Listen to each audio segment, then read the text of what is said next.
Ladies and gentlemen, welcome to another exciting episode of Caught on the Mic. In case you have not been paying attention, just recently I released an episode with Ryan Cabrera.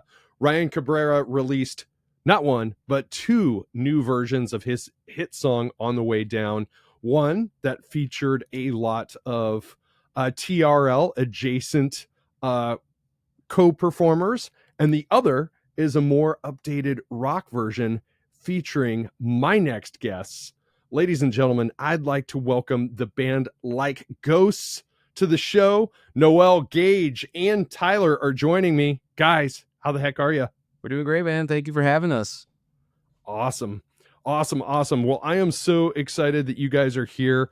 Let's not waste any time. Let's start right at the beginning. How did Like Ghosts come together back in 2014, and what was the vision when you guys first formed the band? Well, Gage and I were in a band prior, and we were kind of playing some pop punk and stuff that, you know, Boys Like Girls All Time Low was doing back at the time, like 2010, 2009. And so that's the kind of band we were in, and it had broken up about 2012. And so in that year, like 2013, I had reached out to Gage asking him if he wanted to keep pursuing music, if that was still something he was passionate about. And then luckily he was, and I had told him that it wasn't going to, I wasn't really wanting to play music like we were. I kind of wanted to do something a little more mature, a little bit heavier. And he was kind of all down for it. And so him and I started the band, and then later we found a drummer who's not our drummer anymore, but he's still a homie. And then after that, we found Andrew, who is our other guitar player, our fourth member. And then shortly after that, later, like down the road, we found Tyler. But the kind of immediate story was Gage and I still wanted to be in a band, but we were going to switch up the sound a little bit. And it was, that post-hardcore sound, that heavier Warped Tour sound. And so we kind of rolled with that up until recently. Right on.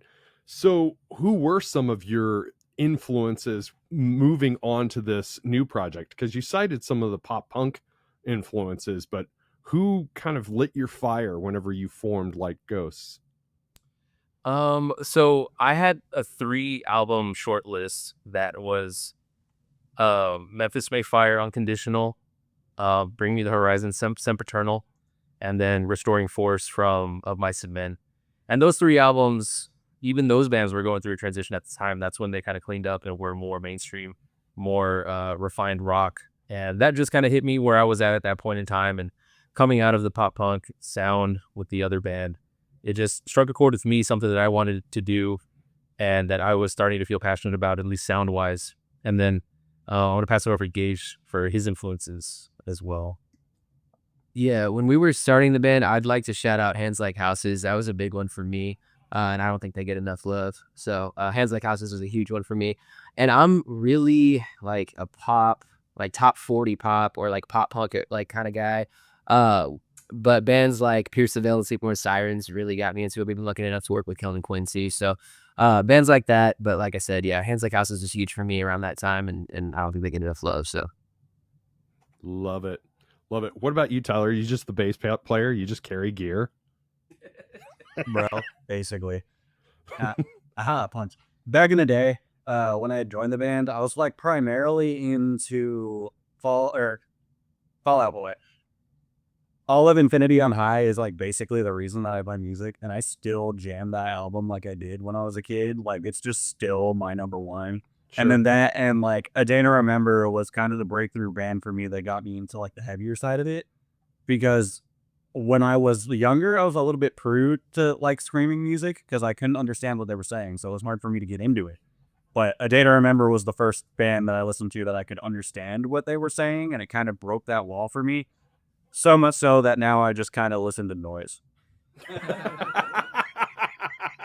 No, dude, I totally get that. As musicians, you know, just for full transparency, I'm a former band guy myself. And the last project that I was in was heavily influenced, and I'll go on record and say it because I even copped some of their shit, was heavily influenced by like Story of the Year and Atreyu and bands like that. So bands that could do the screaming, do the melodic singing, but really brought the live show, like brought the spectacle, you know? Yeah, speaking of like story of the year, and it's something that I realized kind of moving into our heavier days as a band, was I think just like melody in general. And it doesn't have to be like, I don't even know what's melody, because like there's even songs where just like the rhythm of the screaming, like it's atonal, right? But it's catchy. Like that's the kind of Mhm. stuff that attracts me to any given like piece of music. As long as it has that kind of catchiness factor to it. That's what I look for. And I discovered, I mean, there was a wealth of those bands around that time, like 2013, 2014-ish. Yeah, for sure. My very last show that I played was actually about the time you guys started. It was like 2011, and it was opening up for Avenged Sevenfold and 3 Days Grace That's at a so sick. Oh, he loves it. on- That's like on- his favorite band. it was a date on the Rockstar Uproar tour, and we just happened to luckily secure a spot on the Best Buy stage, and Atreyu's side project, or Brandon's side project, Hell or High Water, was on that, and we got to play right before them. So sick. That was kind of like my Super Bowl moment of like, okay, I'm done after this. I'm okay with walking away from it after that. So what's kept your guys' fuel going? I mean, you guys are over a decade in. Most bands really don't last much more than 5 to 7 years. I don't know, man. I mean, even like, I mean, me and Noel personally, I can't speak for Tyler, but I know like we've been at it together. Well, I've been at it like 18 years, and I met Noel shortly after that. So like, 15-ish years around there. Yeah, I don't know, man. It's just kind of, this is, at least speaking for myself, this was what I decided I wanted to do. I was like a freshman in high school when I discovered Blink-182, which was really late, by the way. I discovered them in like, after they broken up in like '05 or something like that, right? Right. But I loved the music, and I learned to play guitar, and I was like, cool, I just want to be Tom DeLonge. That's what I'm going to do with my life. And I just never stopped, man. Like, I just kept kind of walking that path and just never stopped. And I don't really intend to. It's kind of just a way of life at this point. And it's just kind of what I do. I think what we all do. I don't know if they want to chime in on their reasons, but I just kind of kept going. Looks like Tyler has something. Music for me, like when I started playing music when I was like 16, is probably like one of the only consistents in my life that I've never been able to put down. Like I love to do creative things, but generally after a few years I get bored of them.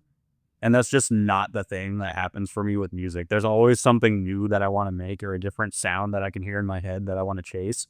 And that's the kind of thing that like gives me the drive to keep going. I don't think that I'm ever really going to burn out on music in general. Maybe I'll write new stuff, but I don't think it'll ever stop at this point. It's been like 14. I don't feel any kind of burnout.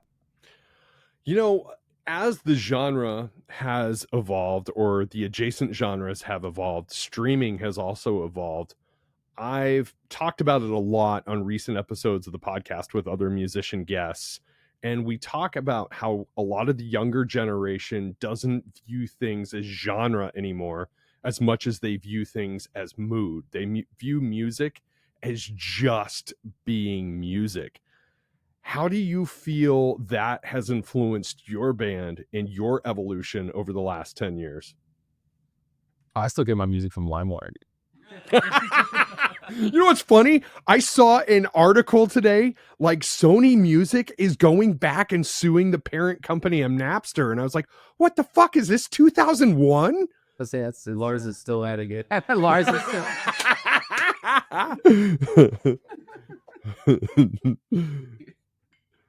Anyways, actually, the genre, like, or lack thereof, kind of thing, is really pertinent to our band right now. Because I've been on this kick with this new EP, trying to write songs that blend certain genres of EDM with like the scene, and like your punk rock and your hardcore music.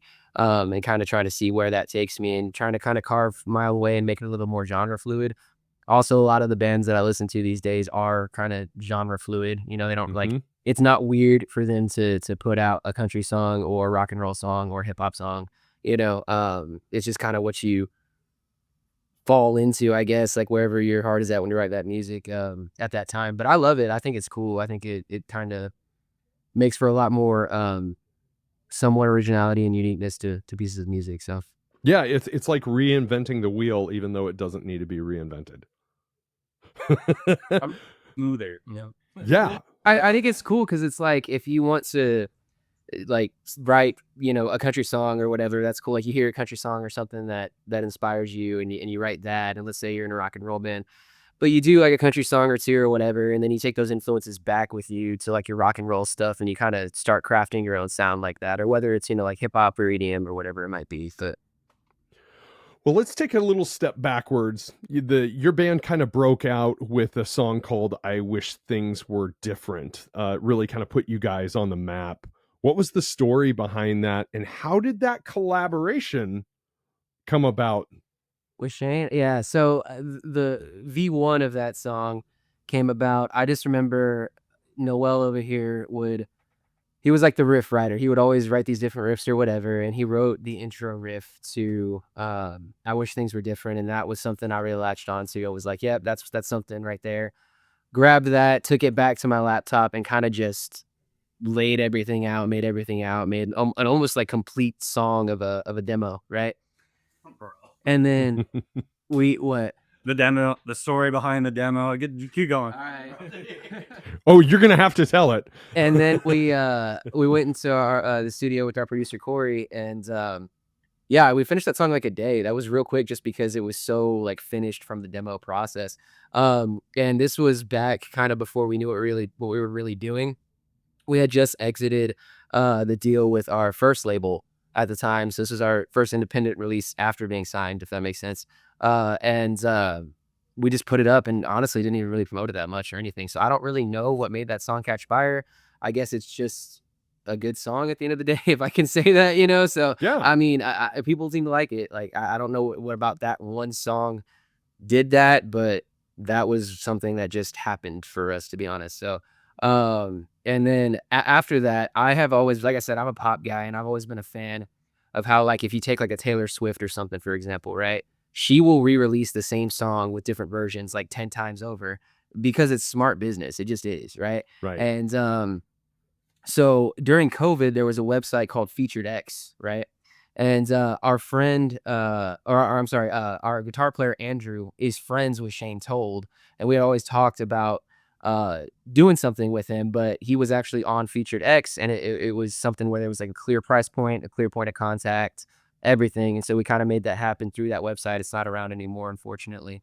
But yeah, reached out to him. He laid down his vocals. We retracked the song in the studio with Shane's vocals. And that was it. And we put it out. Now we have a song, with Shane from Silverstein, and it's crazy. That's awesome. That's funny because I think I might have Silverstein on the hook for doing a future episode here pretty soon. So That would be sick. Yeah. they're in Australia right now, so Dude, and also they just did Warped Tour, and like I was watching all the live stream sets from Warped Tour, and Silverstein killed it. Like they were one of the best like live stream sets I've ever seen in my life. And they're like in their 40s, I think, and like, dude, tearing it up. It was awesome. dude, I have like a 21-year-old Silverstein hoodie from back when they were OG. Seriously, like back when they were OG on Victory Records. With Like, the robot on it, dude. Yes, that's the exact hoodie. That is the exact hoodie I have. I have to dig it out because I'm gonna wear it whenever I have them on the show, just to be ironic, you know? So let's talk about collaborations and scene legends. You worked with some big names like Kellin Quinn and Shane Told. What have those collaborations taught you guys musically and personally? For anyone who might be watching this that's in a smaller band, they taught me that these like larger than life rock stars, because that's what they are accessible. And if you have something that you're proud of and that's good and that's well produced, it's a big thing, right? And you reach out to these people, sometimes they can take an interest and things can happen. So you know, the world of music is a lot smaller than you think. And maybe you should reach out to people because they might respond and they might get a song with them. Social media made it even smaller. Yeah, I think so, because there's times where like even before we worked together, I like posted that I think it was How It Feels to Be Lost was the record that by Sleeping With Sirens, that, oh, this record's sick, and like I did tag him and everything like that, but Kellin like looked at my story and reposted it, and then I had like Franz from Attila looking at my story and all stuff like that, right? So it's like Yeah, that's before we even worked together. So it's like, yeah, I mean, people, you never know who's gonna see your stuff, right? Dude, it's one of those things that, my show is actually really diverse, except for I made a promise to myself in April that I was like, okay, for summer 2025, I'm going all in on music. I'm going to do almost all music episodes, but I've had TV stars, paranormal experts, a lot of folks from the UFC, because the MMA space is very similar to the music Super space. cool. Yeah. Like, I would like to have those conversations. Maybe you should not be a musician and I do music all the time, but like having like paranormal or like UFC conversations sounds Dude, super. you know what's crazy though? I know I feel like I'm repeating the same thing every single episode. My conversations with fighters are some of the most leveled conversations in the world, because and the only thing that I can kind of equate it to is the fact that they get that physical violence out in the octagon, that it makes them so leveled in the real world.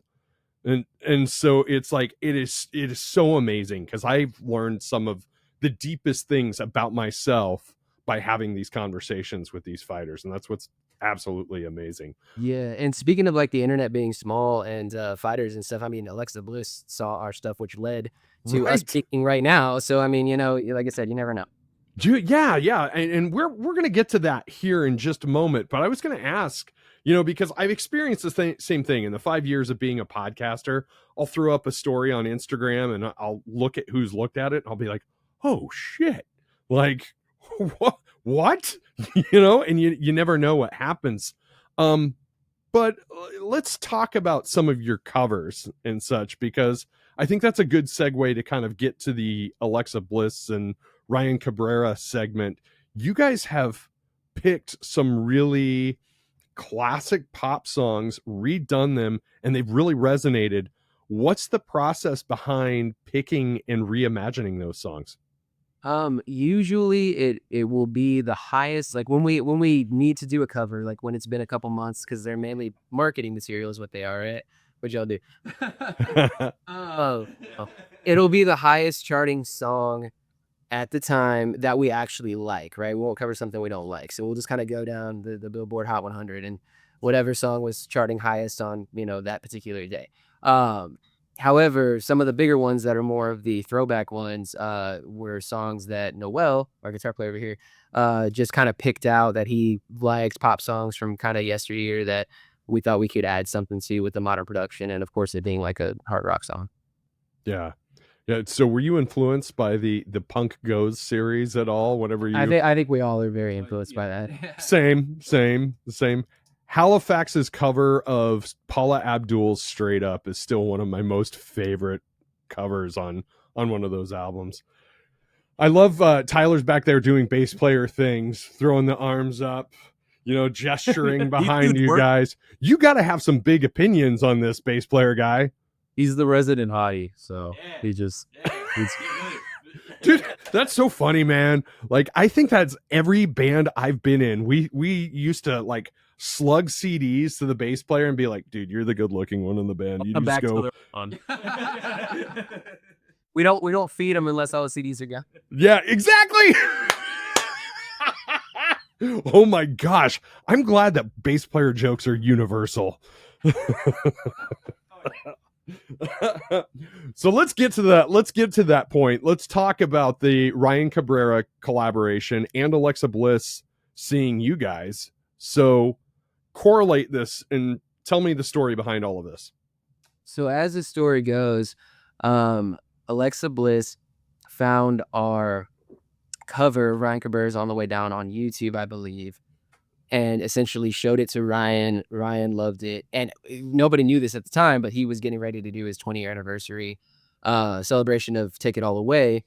And he showed his record label, Manic Cat Records, now our record label too, and had asked them to reach out to us to see if we would be interested in doing a one-song deal with them just for that one specific song, where it was going to be the same instrumental and then my vocals, but also add Ryan's vocals to it and then put it on this new anniversary edition of the record that's coming out.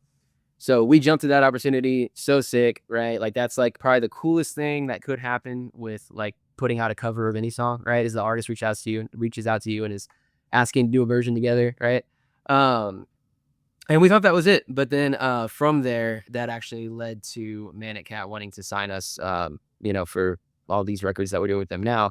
Now we're signed to that label and speaking to you. So That's amazing. Oh, Tyler has something. I got bass boy activity lore. All right. yes. So going into this, when all that happened, right when it started, Ryan had hit us up and he was just like they were just being straight up. They're just being like, for real, like, hey, are any of my vocal like in this? Like actually, like are you using any of my takes? Like I don't actually. He like fully cleared it up and was like, I don't care if you are, but I'm curious. Are you? And we had to be like, nah, we could give you the stems too. We'll give you the whole session. And he was like, dude, no way. That's just what you sound like. What? And then we flew up to New York, me and Gage, like last October? It's September. September. Yeah. We flew up to go hang out for the record label December show. And Ryan was there. We met him. And the very first thing he said when he saw Gage, he pointed at him like the Spider-Man meme. And he was just like, why do you sound like me? That is amazing. Yeah, that's the first thing Ryan Cabrera ever said to me this September when I met him. A hi, not a hello. Yeah, not even a hello, dude. First quick. Nah, but he's the coolest, chillest guy. But that was the first thing he said to me.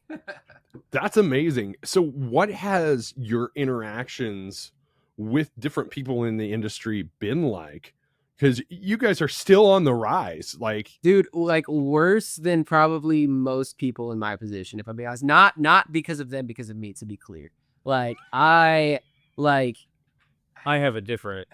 You ever slowly increase the treadmill? We're like big bourbon drinkers, and so we like getting loose before our shows, and we're always like, obviously, like the big rock stars are always going after us, right? So like by the time I like meet these people, I'm pretty well lubricated, and I'll either like fanboy or make actually funny story. Like with Ryan, I think I was pretty well composed for the most part, but we played On the Way Down together at that show that he was talking about, right? And when I went up to sing the song with him, this is after my set, and obviously it's his set, he's closing it out, it's On the Way Down, it's the big finisher, and he calls me up, and somebody had spilled beer on the stage, right? And so I'm running up, and I slip and fall on stage with Ryan Cabrera in front of everybody, dude. And that's just a good kind of metaphor of how it always goes when I meet my heroes, but We're waiting for a prime opportunity to release that video from Fire. I'm on my way down, dude.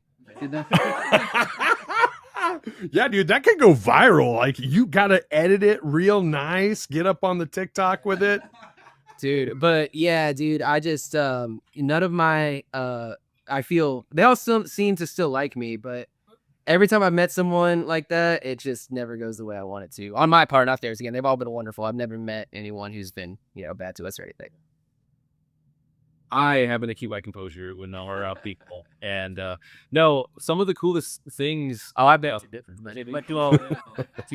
Unless it's Matty Mullins. Teach their own. Yeah, but that's the one I was going to talk about too, right? Because you get inspired by music and you look up to people and you just hope to maybe one day to pass by them. And there's kind of two instances with this where one of our first times we had played Warped Tour and we had won a battle of the bands and we had gotten just like, we got wristbands, but they weren't like all access wristband type of things. And so we were trying to go to see bands backstage. Anyway, I was with Gage on this one and Memphis had just come off and like Kellin McGregor is my favorite guitarist.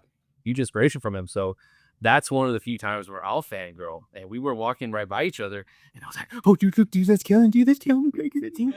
And so that's just kind of funny because in passing, didn't even say anything to him, right? But then like fast forward to, I think it was last year when we were doing a string of emo nights in between Corpus and Houston, mainly Corpus actually. And Matty Mullins was DJing one of those emo nights. Yeah.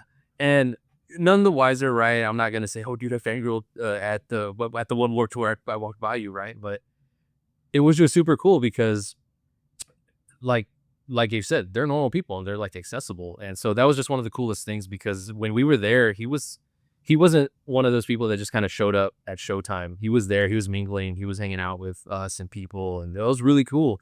And one of the coolest things is that we were taking just promo shots photos just of the event, just to recap and all that. And he kind of just like sneaks up in the photo. And we're like, oh, hey, what's up, dude? Like, what's going on? He's like, hey, man. And I said, oh, dude, can we just take a picture real quick? And he's like, oh, yeah, dude, let's like take a few. I'm in your band right now. Like, I'll be And so there's a few pictures of him where he's like in the band photos. Like he's a member of Like Ghosts. Yeah, exactly. And so that's one of those moments for me where I had like a great time. And that was, huge respect, Matty Mullins. If I ever meet you again, dude, I love you, bro. And that's, my personal experience with. I love that. What do you think of what he's doing with Anne Berlin?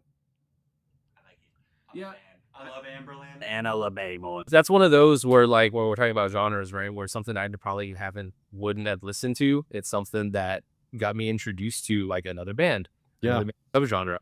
So that's really cool that even the artists of a particular popular band in the genre can lead an audience just in a different direction. So that's really cool. And even that collab with Yellow Card when they did that song together, Lift a Sail, I think it was called.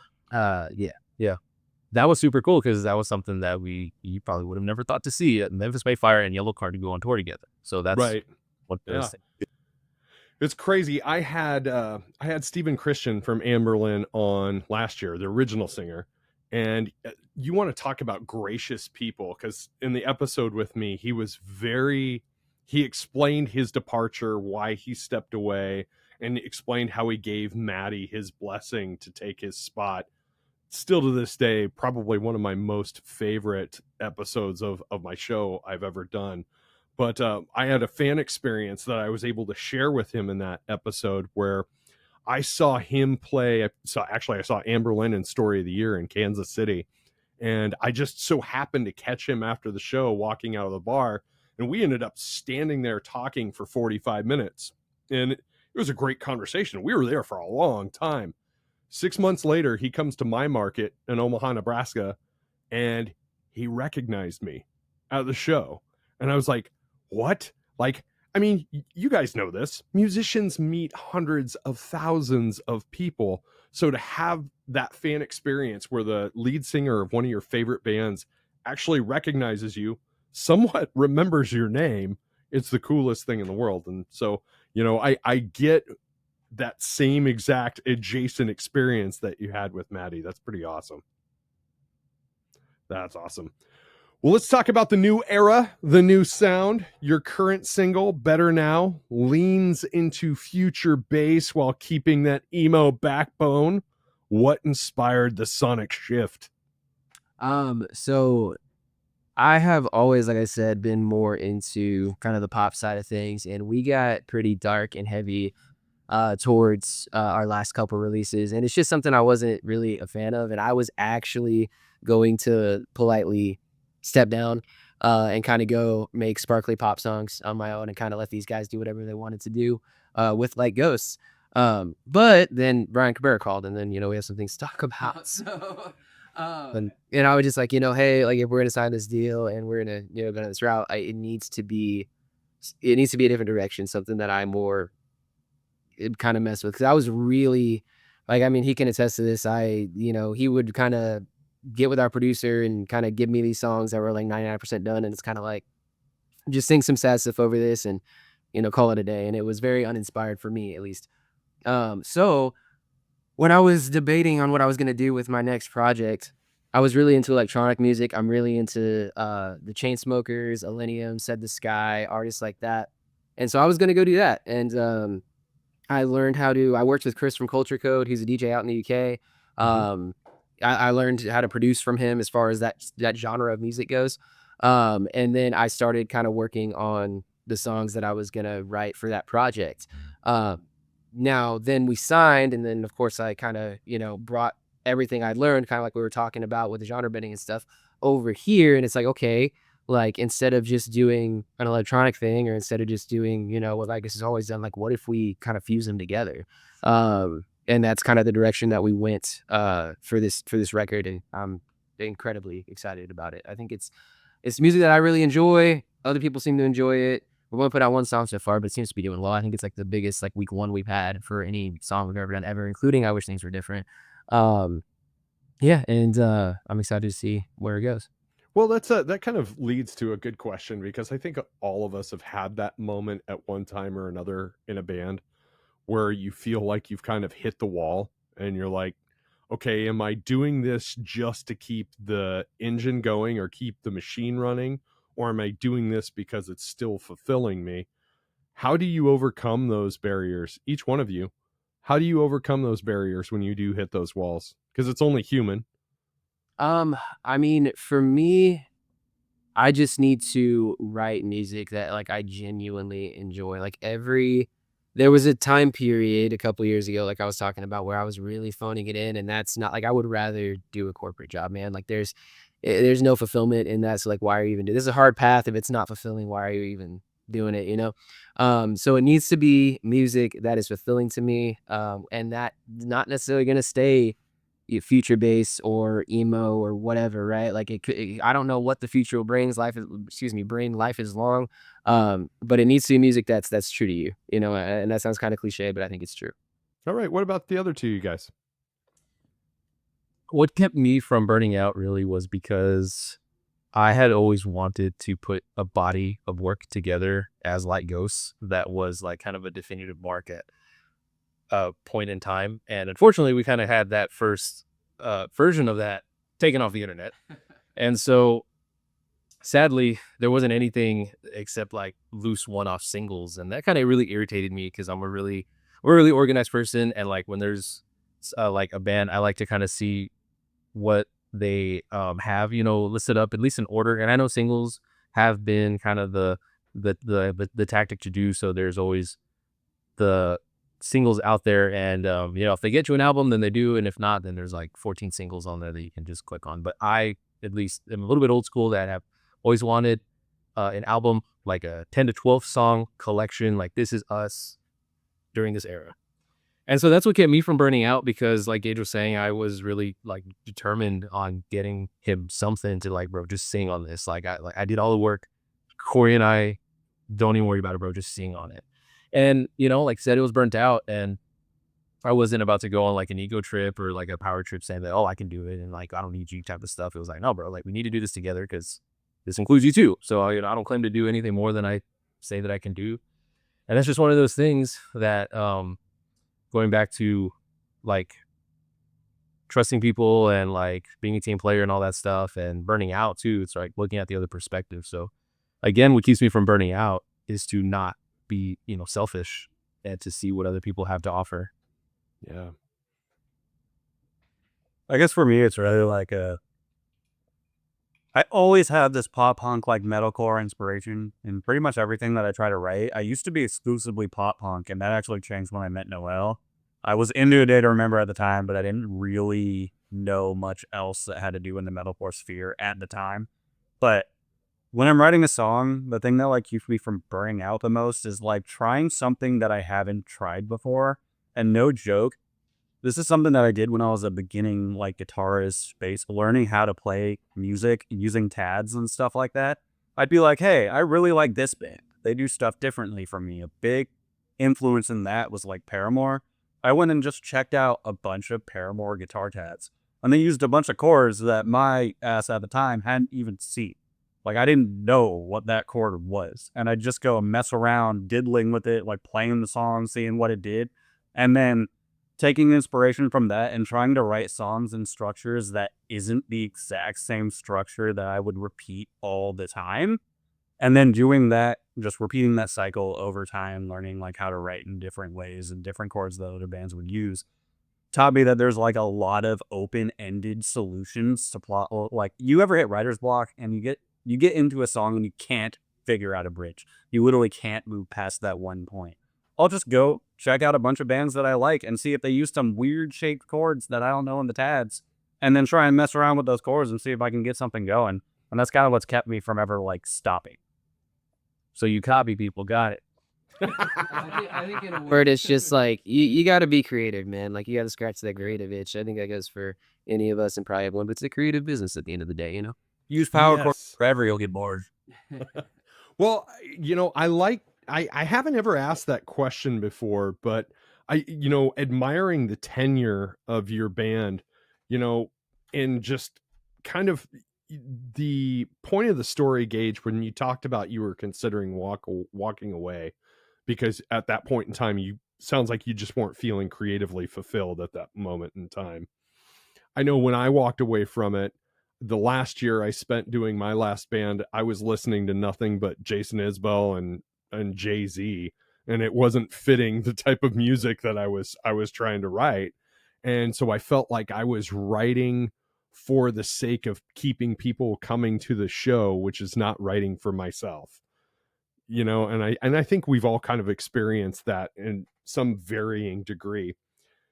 So with that said, you guys have been doing this for over a decade, and not to make the question sound repetitive, what do you hope Like Ghosts leaves behind in the scene, and what's next on the horizon?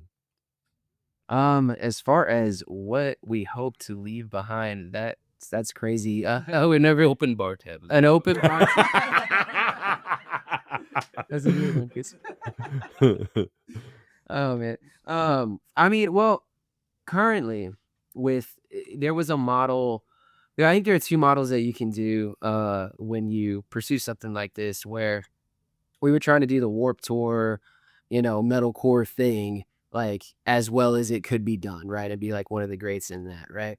Another route that you can go is you can try to kind of create something new, right? Which is, I think, the path that we're on now, where you don't follow any specific blueprint, and you try to just make something original. As hard as that is to do, with like 100,000 songs being released a day to Spotify or whatever it is.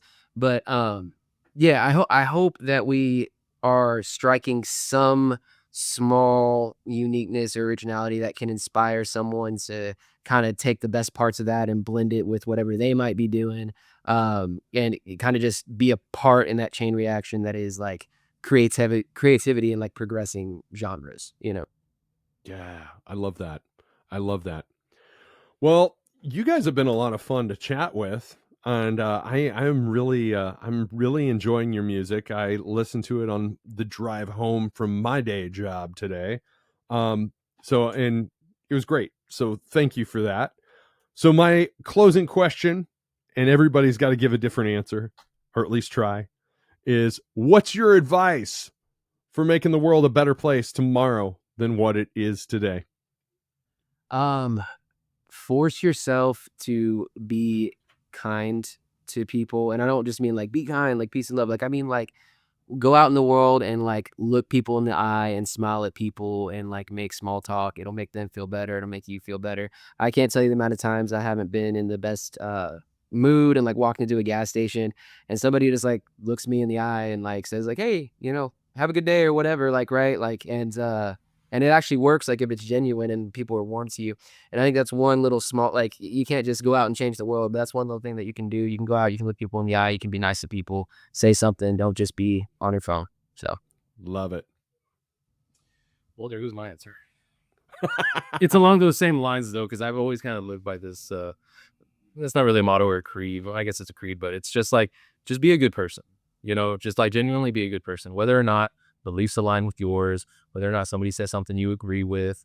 That's fine, because everyone's entitled to whatever they want to say or believe. And as long as, okay, you can kind of filter that and just keep it wherever wherever you met it, then, be a good person, still wish them the best, say, you love them, and hope that hope that they have a good day.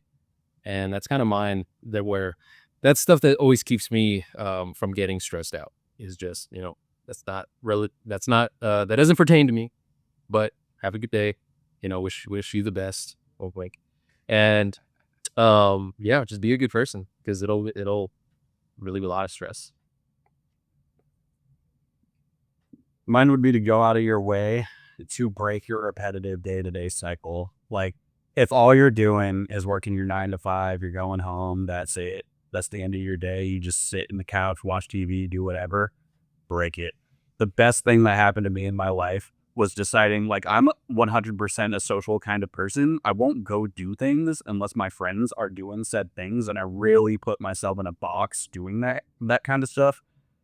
And the biggest change that I've seen in my life and like my happiness has been going and just doing stuff for myself. not locking myself in my house if my friends can't go, or like maybe it was a group activity and everybody bailed. Just do it yourself. Have fun with yourself. Do not repeat the day ever. That's the easiest way to get set in your ways, and it's not the best cycle. Love that. Love that.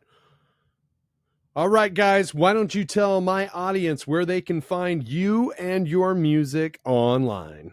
All right, it is at Like Ghosts Rock on everything. Now, a little thing about that, I'm sure the links will be in the description or whatever you do, but it's like Like Ghosts, that is plural, GHOSTS, Rock, ROCK on everything. And I say that because I didn't realize it was going to be that easy to mishear or misspell, but apparently it is. So, and primarily, I mean, as far as the music's concerned, Spotify, Apple Music, wherever you listen to music, we're there. So love it. Love it. Well, guys, I am so excited to see what's next for you guys. The collaboration with Ryan Cabrera just came out this last month in July. You guys have new music rolling out continuously now. Do you have a landing date for a full collection yet? It's supposed to be Halloween, and I don't mind talking about that, but don't hold me to that because we are still recording, and sometimes, these things might take longer than expected, but right now it's supposed to be Halloween. I love it. I love it. That's very ironic. A band called Like Ghosts, plural, has a Halloween release. Years in the making, man. Don't. A Halloween release. What's my favorite holiday? Who knows? But ladies and gentlemen, make sure you check these guys out online. Gage, Noel, and Tyler, thank you so much for doing the show, guys. The world's a much better place with you in it. Appreciate you, man. I don't know about that, for being honest.